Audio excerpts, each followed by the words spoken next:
आप देश के बहुजन समाज से संबंधित महत्वपूर्ण मुद्दों पे अपनी बात करें। साथियों, एक तो देश में जो बहुत सालों तक दुष्प्रचार होता रहा रिजर्वेशन के नाम पे, आरक्षण के नाम पे, और कुछ लोग दुष्प्रचार करते रहे जो सिस्टम पे कब्जा किए हुए थे और जो लगातार सिस्टम पे कब्जा रखना चाहते हैं, उन्हीं लोगों के हाथों में सरकार रही, उन्हीं लोगों के हाथों में जुडिशरी रही, उन्हीं लोगों के हाथ में प्रचार तंत्र रहा। इन्होंने लोगों के दिमाग में डाल दिया ये रिजर्वेशन बहुत गलत चीज़ है और इसमें योग्य लोगों की बजाय बिना योग्यता के लोग आ जाते हैं और दूसरों का हक मारा जाता है। ये दुष्प्रचार करके इस देश के बहुजन समाज को भी गुमराह करने की कोशिश की लगातार होता रहा देश में। साथियों, ये रिजर्वेशन का असली मतलब है भागीदारी। सिस्टम में जहां जहां भागीदारी पूरे समाज की हुई है, बहुजन समाज की हुई है, वहां पे दिन रात का परिवर्तन हम देख सकते हैं। उस डिपार्टमेंट में, उन जगहों पे जहां सभी लोगों की भागीदारी हुई है, माहौल बदलता है। तो ये नौकरी का जुगाड़ नहीं है, ये भागीदारी का को सुनिश्चित करने का जुगाड़ है, कार्यक्रम है। हम सब इसका समर्थन करते हैं। और अब ये जितने भी तौर तरीके हैं, बहुत सारे चोर दरवाजे अभी भी निकाले हुए हैं और उसमें कहीं ना कहीं देश की जुडिशरी भी शामिल रही है। अगर सुप्रीम कोर्ट के जजमेंट जितने भी रिजर्वेशन पे हैं, अगर उनका एम्पायरिकल स्टडी हो, शोध हो, उस शोध में सरेआम निकल के ये आता है कि कहीं ना कहीं किसी बाइस्ड मानसिकता के साथ फैसले लिए गए, झुकाव हुआ।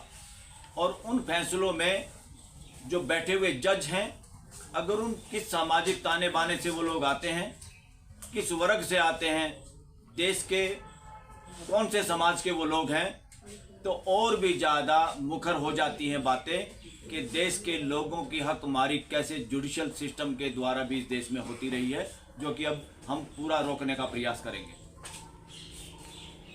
साथियों, पार्लियामेंट में तो लोग पहुंच जाते हैं रिजर्वेशन की वजह से, जहां SC ST के लिए रिजर्वेशन है, नुमाइंदे पहुंच जाते हैं और ज़्यादातर नुमाइंदे इस तरह के होते हैं जो एक तरह से बिल्कुल नपुंसकता का काम करते हैं। अपने समाज की वो आवाज़ बुलंद नहीं कर सकते और पार्टियों में डेमोक्रेसी नाम की चीज़ नहीं है, तो पार्टियों का वर्चस्व रहता है। जो लोग पार्टी के प्रोदा होते हैं वो उन लोगों की आवाज़ भी पार्लियामेंट में आने नहीं देते और वो लोग नाकामयाब रहते हैं। ये एक बड़ा विडंबना है पार्लियामेंट के सिस्टम की विदेश में, जहां बहुजन समाज की हकमारी लगातार पार्लियामेंट में भी उनको बोलने का समय कितना दिया गया और किन सामाजिक मुद्दों पे वो बोले। अगर इस बात का भी शोध हो तो ये स्पष्ट होता है देश के सामने, पार्लियामेंट ने भी इस देश के साथ धोखेबाजी की है। देश की पूरी आवाज़ जो देश के सामने आनी चाहिए थी, वो देश की आवाज़ दबाने की कोशिश पार्लियामेंट में भी हुई है एक डेमोक्रेटिक देश में।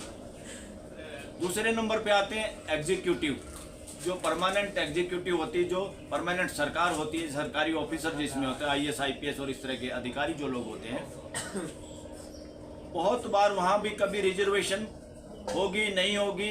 इंदिरा साहनी का एक केस आया था 1992 में, सुप्रीम कोर्ट ने एक फैसला लिया था, उसमें भी अब देख सकते हैं वो जज लोग कौन लोग थे और उन्होंने कहा 50% से ज़्यादा रिजर्वेशन नहीं हो सकती, जबकि कॉन्स्टिट्यूशन कोई परसेंटेज नहीं लगाता। कॉन्स्टिट्यूशन कहता है सामाजिक पिछड़ापन जहाँ भी है उन लोगों को अपलिफ्ट करने के लिए, बराबर की भागीदारी देने के लिए कॉन्स्टिट्यूशन एम्पावर करता है, पार्लियामेंट को ताकत देता है कि उन लोगों का रिजर्वेशन किया जाए और उनको नौकरियां दी जाए। तो उस बात को ना ध्यान में रखते हुए भी 50% की कैप लगाने के पीछे भी वर्णवादी मानसिकता के लोगों का काम था। और अब हमें इस कहने में और चर्चा करने में कोई दोष नहीं कि उस वक्त उस बेंच में भी जो लोग थे वो वर्णवादी मानसिकता से ग्रस्त लोग थे, जो जजों के रूप में बैठे थे, जो कि एक तरह से जुडिशियल धोखा दे रहे थे देश के साथ। धीरे धीरे माहौल बना, प्रेशर बना और रिजर्वेशन साउथ इंडिया में खासतौर पर तमिलनाडु ने जो 50% से भी आगे बढ़ाने का काम किया। बार बार अगर सुप्रीम कोर्ट के फैसलों को देखें और डिफरेंट हाई कोर्ट के फैसलों को देखें तो ज़्यादातर की कोशिश यही रही कैसे इन पार्लियामेंट हो चाहे विधानसभाएं हो, उनके बनाए हुए कानूनों को कैसे डाइल्यूट किया जाए, कमज़ोर किया जाए, नेस्तानबूद किया जाए। तो क्या करें भाई ऐसी जुडिशरी का? जुडिशरी का काम है कॉन्स्टिट्यूशन की रखवाली करना और कॉन्स्टिट्यूशन के आधार पे देश को दिशा देने वाले लोगों को दिशा दिखाना, चाहे वो पार्लियामेंट हो चाहे सरकारी ऑफिसर्स हो, कोई भी हो। मगर यहाँ पर जैसे बाढ़ खेत को खाती है, अगर इस देश की जुडिशरी भी इंडिपेंडेंट होती और जुडिशरी कॉन्स्टिट्यूशन के हिसाब से चलती, देश की ये दयनीय स्थिति नहीं होती जो आज के दिन है। और अभी भी जुडिशरी में भी क्या हुआ, जब लोग सरकार का उसमें हिस्सेदारी होती थी जज लगाने में, तो इन लोगों ने सोचा अब वहाँ कुछ कुछ बहुजन के समाज के लोगों की आवाज़ बुलंद होने लगी और वो लोग भी जुडिशरी में आ सकते हैं, तो इन्होंने लगा खतरा है। तो फिर एक केस डलता है, डलवाया जाता है और उस पर फैसला आता है और कैसे कैसे जजों ने अपने हाथ में ही जज लगाने की पावर ले ली जो दुनिया के किसी भी देश में नहीं है। उसके बावजूद भी देखा गया कि पूरे देश में चंद परिवारों के कुछ खास लोग हैं, पूरे गिनती के लोग हैं, जो बार बार जैसे पॉलिटिक्स में भी बाप के मरने के बाद या बेटे को अपनी हायरार्की में वहाँ से इलेक्शन लड़ाना, ये तो होता रहता, पर वहाँ तो जनता की भागीदारी होती है, वो हरा भी देते हैं। मगर जुडिशरी में काफ़ी लोग वही बाप बेटे नाती पोते या जानकार लोग वही लोग आते रहे और ये बेईमानी चलती रही कि बहुजन समाज के वकील योग्य वकील नहीं मिल रहे। ये जानबूझ के किया हुआ एक ड्रामा है, क्योंकि ज़्यादातर जज देश में हाई कोर्ट और सुप्रीम कोर्ट में जो लगते हैं वो ज़्यादातर वकीलों में एक चर्चा है, हम भी कहते हैं कि वो सरकारी जज के रूप में काम करते। सरकारी जज का क्या मतलब, वो कहीं ना कहीं सरकारी सिस्टम में पैनल पे आके काम करते हैं और वहाँ पे उनको केस काफ़ी करने का मौका मिलता है और उन्हीं में से लोगों को जज बनाया जाता है। ये हकमारी है स्पष्ट। जज बनाने के लिए ईमानदारी कोई पैरामीटर नहीं है कि सबसे पहली अगर कोई जज बनाने के लिए योग्यता है वो सिर्फ और सिर्फ ईमानदारी होनी चाहिए। अब साथियों, सुप्रीम कोर्ट का भी सारी जजमेंट्स को देखने का भी कोई केंद्र कोई यूनिवर्सिटी ऐसा काम नहीं करती जो जजमेंट को देख के ये कहे कि सुप्रीम कोर्ट कॉन्स्टिट्यूशन के हिसाब से चली है, कॉन्स्टिट्यूशन को लागू करवाने के लिए सरकारों पे अंकुश लगाया है। बहुत सारे कानून ऐसे बना दिए गए जहां जुडिशरी कमज़ोर हो गई देश की। वो सारे के सारे ट्राइब्यूनल और कमीशन जितने हैं, चाहे ह्यूमन राइट कमीशन जितने भी हैं, उनमें रिटायर्ड जजों की अपॉइंटमेंट पक्की कर दी। ये रिश्वत है जुडिशरी को। ऐसे काले कानून देश से धराशायी हो जाने चाहिए थे और किसी भी पार्टी ने अभी इस पर कदम नहीं उठाया।